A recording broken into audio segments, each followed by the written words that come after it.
Stanford University.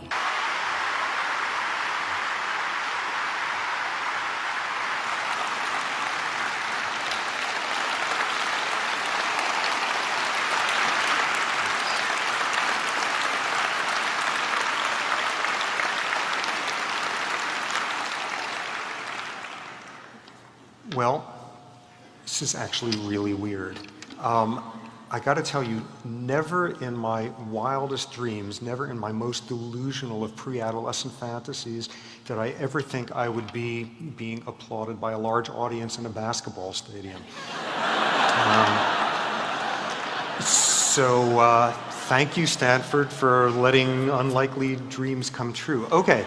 So to start out, as John noted, I'm a neurobiologist, primatologist, and I've spent part of each of the last 30 years studying wild baboons in East Africa. And if you spend enough time around something like baboons, you start to look at humans differently.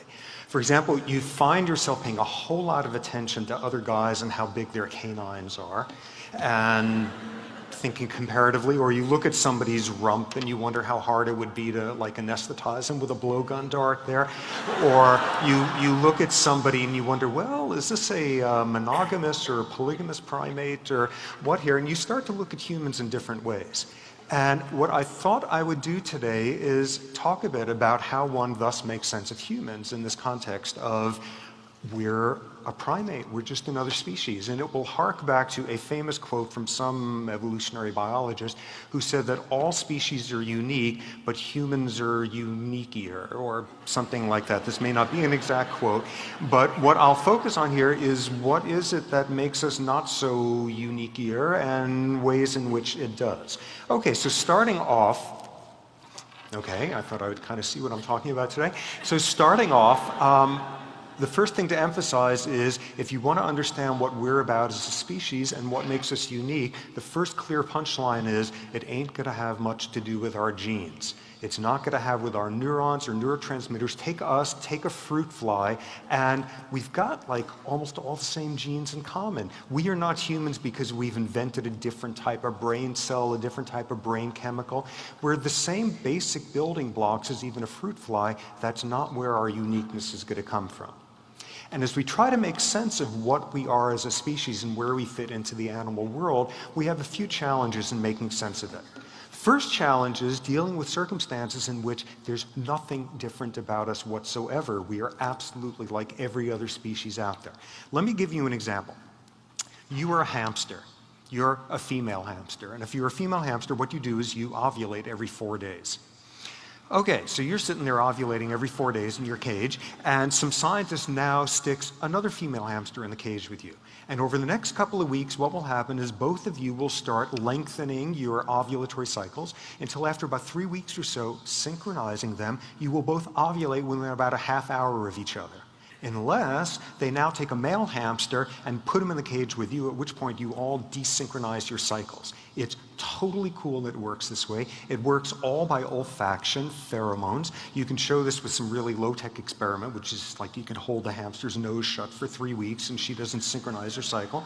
Or you could do something really elegant, like don't actually put the male in there, put the male in another cage and pump the air from that cage into yours. And it's the same thing. And what's most amazing of all is it's not random which female synchronizes the other. It's the socially dominant ones.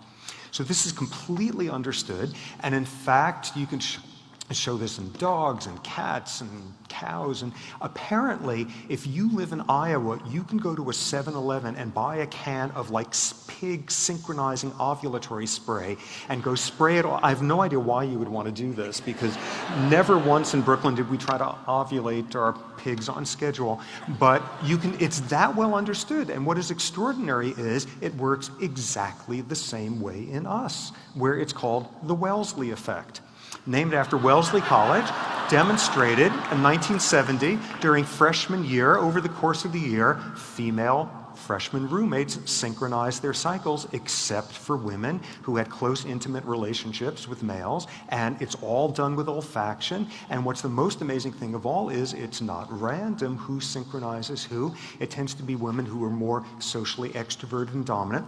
And this is well known enough that when I was in college, Like, people would sit around the dinner table and say stuff like, when we roomed together this summer, I had her synchronized by August 1st. And, you know, this is what biologists think like. So some of the time, what is the challenge is recognizing there's nothing fancy about us at all. We are just a basic off-the-rack mammal. Now, some of the time what the challenge is recognizing that we've got the same basic building blocks and plumbing in there, but we use it in ways that are unprecedented. And let me give you an example of that. Okay, so you got two humans, and they're taking part in some human ritual. They're sitting there silently at a table. They make no eye contact. They're still, except every now and then, one of them does nothing more taxing than lifting an arm and pushing a little piece of wood. And if it's the right wood and the right chess grandmasters in the middle of a tournament, they are going through 6,000 to 7,000 calories a day thinking, turning on a massive physiological stress response simply with thought, and doing the same thing with their bodies as if they were some baboon who's just ripped open the stomach of their worst rival, and it's all with thought and memories and emotions, and suddenly we're in a realm of taking just plain old nuts and bolts physiology and using it in ways that are unrecognizable. But some of the time, though, the challenge is we're dealing with something where we are simply unique. There's no precedent out there in the animal world. And let me give you an example of this, a shocking one. Okay, you have a couple. They come home at the end of the day, they talk, they eat dinner, they talk, they go to bed, they have sex, they talk some more, they go to sleep. The next day, they do the same exact thing. They come home from work, they talk, they eat, they talk, they go to bed, they have sex, they talk, they fall asleep. They do this every day for 30 days running. Giraffe would be repulsed by this. Hardly anybody out there has non-reproductive sex day after, and nobody talks about it afterward.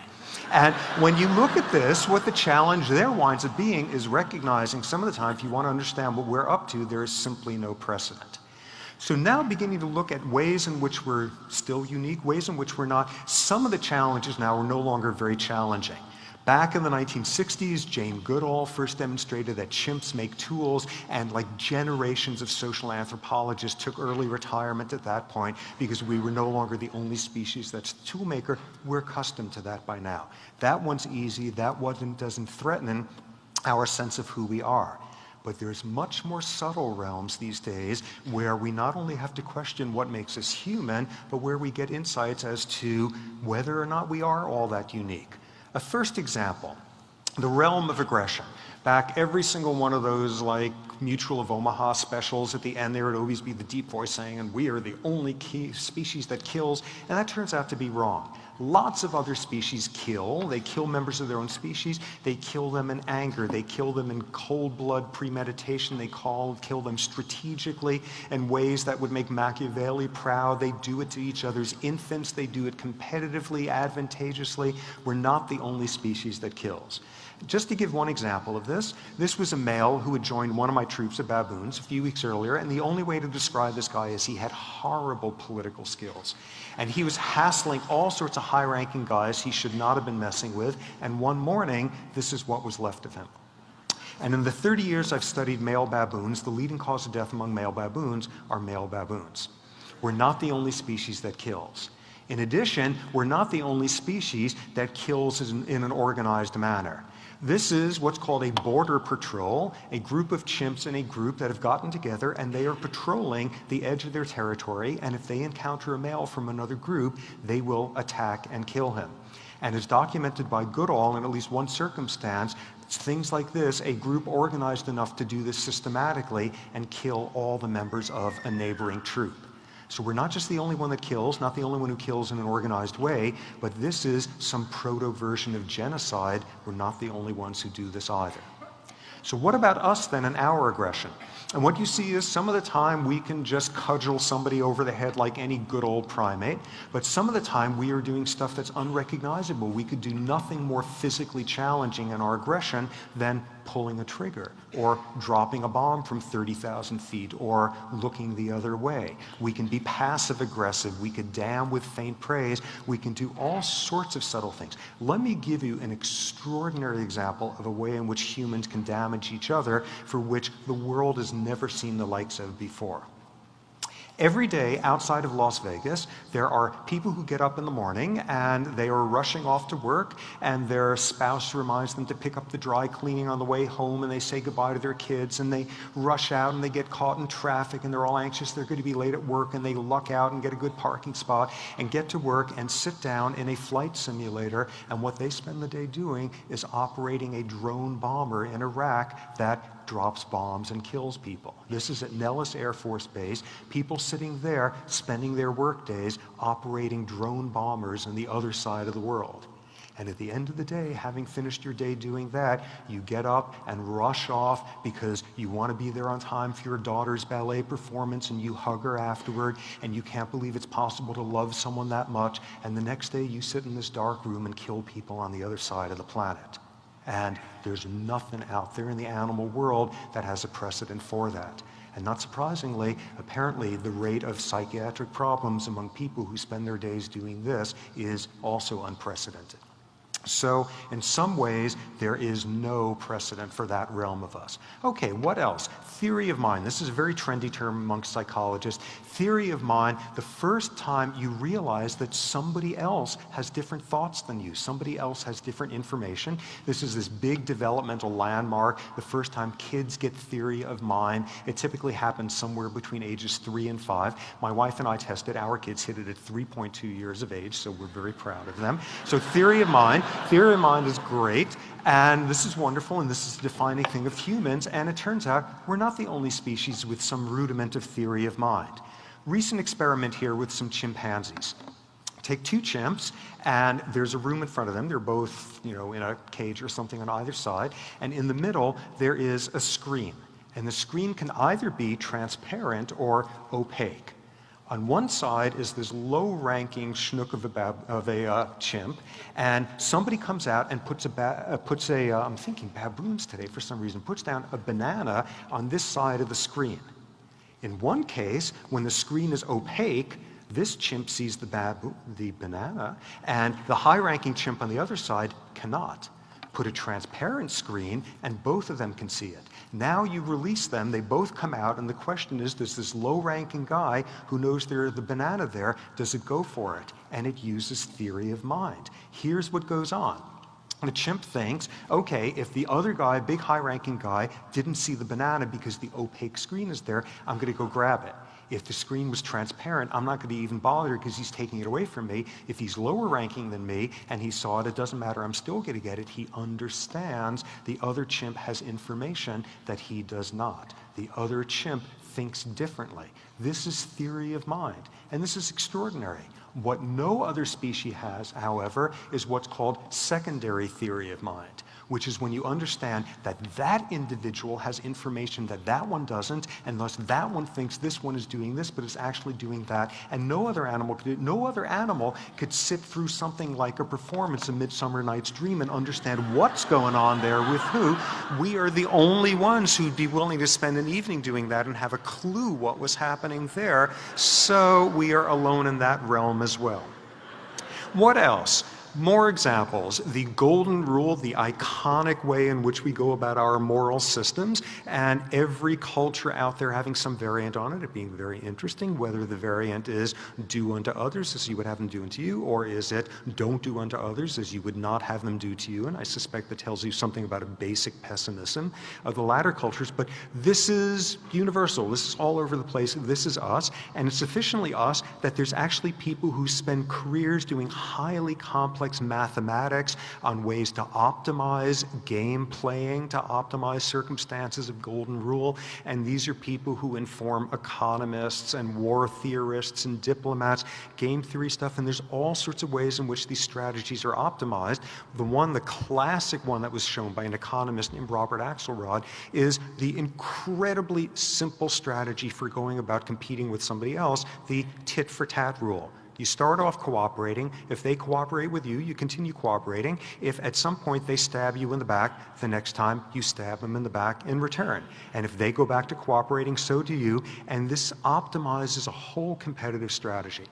Now, this was worked out mathematically in the 70s, and the zoologist at this point looked at it and said, I wonder if there's any animals out there who also use tit-for-tat optimization strategies for when they cooperate and when they compete. And it turns out we're not the only ones with that either. First example. Okay, horrible, vicious nightmare vampire bat creature that haunts our nightmares. In actuality, when a vampire bat is drinking up some cow's blood, it is being a very good mommy, because what she's doing is getting blood in order to feed her babies. She's not actually drinking the stuff. Vampire bats store the blood in a throat sac. They fly back to their nest and they go to the babies and they disgorge the blood to feed their babies. Very interestingly, these are big social communal nests. They also disgorge blood to feed everybody else's babies. It's a whole communal feeding system. They all cooperate. Make the bats think that one of the females in there is cheating, is not fulfilling her social contract. She comes out of the nest there, and you net her, and you take a hold of her, and you take a syringe full of air, and you pump up the throat sac so it's nice and big and full and distended, and push her back into the nest, and everybody's sitting there saying, oh my God, look at that throat sac, look how much blood she's got in there, and she's not feeding my babies. And the next round, nobody feeds her babies. They tit-for-tat her back. They do some version of the golden rule. Now, bats are not some of the smartest folks around, but you can see the same thing in fish, in stickleback fish. Here's what you do. You take advantage of their extraordinary cognition, you take a stickleback in a tank and make him believe that he is being attacked by another fish. You put a mirror up against the side of the tank there. So of course, he's immediately lunging at it and all of that and saving the territory and all the nationalism and, that territorial waters and that kind of stuff, and fighting off this invader. Now, make the stickleback think that he's got a cooperative partner. Take a second mirror and put it up perpendicular to him. So every time he's moving forward, he's seeing this other fish there doing the same thing, and he's saying, I don't know who this guy is, but he's great because there's another guy attacking there, and we're like totally synchronized and yay team. Now make him think the other fish is cheating on him. Take the mirror and angle it this way so the image is deflected backward, and he seems to be further back, and he's saying, that son of a bitch, I can't believe it. Here we are, we're being attacked. And, oh yeah, he's pretending to go, but I see he's hanging back there. Like, I'm blistering my lips here on this glass here, and he's just hanging back there and cheating. And the next time he sees his image, he doesn't attack it. He believes he's tit-for-tatting the guy. So we are not alone in this whole realm of wanting to do unto others and don't do unto others and taking tit-for-tat revenge. What is unique about us is our capacity to have not do unto others as you would have them do unto you, but to understand circumstances in which somebody else's reward is not the same sort of reward that you would have. And there are very few species out there who would understand what this one is about. Understanding that we might all have very different values of what things we are rewarded by. Okay, so we are somewhat unique there. Next domain, empathy. Empathy as defining of who we can be as a species. Our greatest moments show aspects of empathy. It is the thing that makes us morally bound to each other. And what has become clear is, despite what anthropologists and theologians and who knows what else have said forever, we're not the only species that shows elements of empathy. Example of this, and this was worked on by a wonderful primatologist named Franz de Waal, and what he did was, in studying chimps, demonstrate the following. Okay, you have a circumstance, you've got some chimp who does something ridiculously imprudent. He goes and he hassles some big high-ranking guy, threatens him, and gets utterly pummeled. In contrast, you've got some poor chimp sitting there minding his own business, and a big high-ranking guy in a bad mood pummels him for no reason whatsoever. First circumstance, the guy asked for it. Second circumstance, he's an innocent bystander. And what de Waal shows is, in the hour after each of these guys are pummeled, the innocent bystander guy is like 5 times more likely to be socially groomed by everybody else. This guy was asking for it. This guy was a victim. Let's go and try to make him feel better. And that's pretty shocking. That is understanding motivations, that is understanding victimhood, and that is being moved as a chimp to try to make a victim feel better, because you take a chimp who's upset and the best thing you can do to calm them down is socially groom them. something looking like the rudiments of empathy. So we're not alone in that. But where we are alone is just the extraordinary directions where we could take that empathy. An example here. Okay, look closely at this picture, and almost certainly you are recoiling somewhat. This is a dog whose foot has been caught in some trap to the point of necrotically the paw falling off. This is horrible. We look at this and we are feeling empathy for this dog. We are feeling how painful and frightening it must have been for this dog. We are feeling empathy for a member of another species. This is unheard of. But we could take this even further. Here, we take an iconic picture of the 20th century and the misery we could impose on each other during this past century, and we look at this picture and we can think about the horses that were in Guernica as the fascist bombs fell and the terror of them and burning barns, and we are sitting here feeling pain and empathy for that horse, and that horse is a painting. But we could take it even one step further. This is from a painter named Franz Marc, a German expressionist who, like many of his generation, was basically destroyed by the trench warfare in World War I. And this was painted shortly after that, a painting called The Fate of the Animals.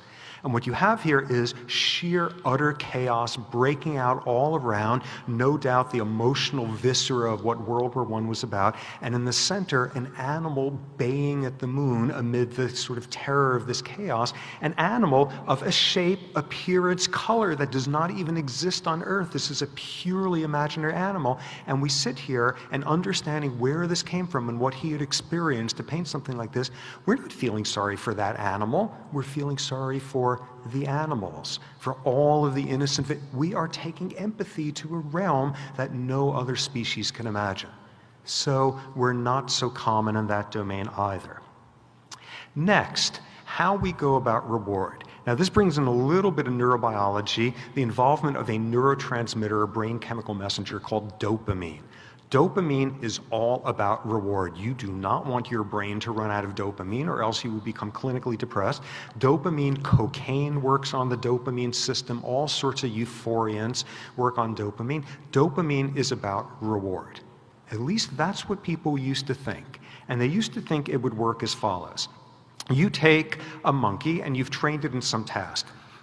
You give it a signal, a light goes on in its room, and that means, okay, this task is about to begin. And the monkeys learn that if it now does this task, whatever the work is, it will then get a reward after some delay. And what everybody assumed was what dopamine was about was once you got that reward, dopamine levels went up. Dopamine was about pleasure, reward, the pot of gold at the end of the rainbow, all that sort of thing. Turns out that's not what dopamine is about. It looks like this instead. You've got this monkey trained to do this task, and the signal comes on saying, okay, we're starting one of these sessions again, and then the dopamine goes up. What is this about? This is not pleasure of getting the reward. This is, I know how this one works. This is great. I'm all on top of this. I know exactly what to do. Piece of cake. I got this under control. I'm on this one. It is not about reward. It's about the anticipation of reward. And in fact, if you block that dopamine rise from occurring, you don't get the work. It's not only about the anticipation of reward, it's about the goal-directed behavior it is able to fuel. A very subtle additional piece of it, a wonderful study done some years ago where you take this scenario, okay, the individual, the monkey, does the work, and after the delay it gets the reward 100% of the time. Now instead, in this setting, it gets the reward only 50% of the time. What happens now when that signal comes on? What it looks like is this. You switch over to 50% and the dopamine levels explode through the roof there. What have you just done? You have introduced the word maybe into your equation. And that is reinforcing like nothing on earth. That signal comes on and that monkey is sitting there saying, piece of cake, I'm on top, but I'm such a screw up and I'm not going to be, oh, but today I'm going to be, no, it's not going to work out. And you just have them teetering there on this fulcrum, and that is pushing dopamine out like there is no tomorrow. Just to show that now instead of a 50% reward rate, Give the monkey either a 25% or a 75% reward rate. Totally opposite things. This one is bad news, this one's good news. What's the one thing they have in common? Both reduce the unpredictability, both lower the dopamine surge to the same extent. Take a monkey, and there's nothing more addictive out there than the notion that there is a reward lurking out there, and it's a maybe. And what some of our best social engineers, many of them making a good living in Las Vegas, learn how to do is how to turn what seems like a 50% reality of reward to make it that salient when it's 1/10 of a 100th of a percent of a chance of reward, how to make one get that dopamine surge and get that goal-directed behavior out of there. So it turns out that brain chemistry works exactly the same way in us. In us, dopamine is about the anticipation reward. Uncertainty boosts it up further. It drives the work needed for the reward. What's unique about us, what's the difference is the lag time between the work and the reward. How long we can hold on, driven by that dopamine surge, to pump out that work in order to get the reward. And we all know this scenario where you interview really, really well for your preschool, and as a result you get into a good school and a good high school, and you study hard, and you get a good GPA, and get into good grad school, get a good job, and eventually you get into the nursing home of your choice. And what we've got here is this astonishing human capacity to hold on. And what we have that is completely unprecedented is the ability in some ideological and some theological systems to hold on even after you are gone. And a world in which you have a reward that comes in an afterlife, a world in which you are willing to put up with the most egregious of versions of pain in the name of holding on, a world in which unto the generations after you and the sins upon your children, and there's nothing like that out there in any other species. Final domain of culture. Now, if you're a primatologist, up to about 10 years ago, if you ever said the word culture in front of other primatologists, they instantly took your tenure away because it showed you were obviously not serious and anthropomorphizing. These days, there are two words that are the trendiest in primatology. The first is culture, the second is personality. These are both very relevant to non-human species. Culture as defined as the non-genetic transmission of behavioral styles to a next generation. We are not the only species that has culture. Chimps pass on styles of making tools. There's 27 different variants of behavioral differences, regional behavioral differences in different chimp populations that are passed on as culture. A number of years ago in my baboons, I found an interesting example of this as well. And this was a troop where, for very complicated reasons having to do with proximity of humans, half of the males in this troop were killed by humans, and it happened that these were the most aggressive males in the troop. And what you were left with was a very unique situation where there were twice as many females as males, and the males who survived were these very affiliative nice guys, and this produced a completely different social atmosphere in this troop, one where there was far less aggression, everybody getting along a lot better. And here's one example of this. If you were a baboonologist, what I show you here is a lot stranger than if you discovered baboons could fly or were photosynthetic or something. What we have here are two adult male baboons grooming each other. Male baboons do not do this except in this troop.